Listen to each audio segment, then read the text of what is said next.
ప్రియా, నువ్వు ఈ కంప్లైంట్లో రాసినవన్నీ నిజాలేనా? ప్రొఫెసర్ మాయా నీతో తప్పుగా ప్రవర్తించారా? చూడమ్మా, టైం తీసుకుని బాగా ఆలోచించు. కానీ నిజం చెప్పు, నిర్దోషికి శిక్ష పడకూడదు. అవును, తప్పుగా ప్రవర్తించారు.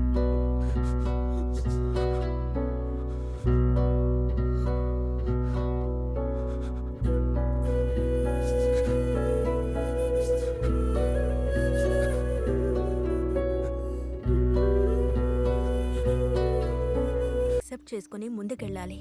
మనం ప్రాణానికి ప్రాణంగా ప్రేమించిన వాళ్లతో పాటే చనిపోవడమే పరిష్కారం అనుకుంటే ఇక ఈ ప్రపంచంలో ఎవ్వరూ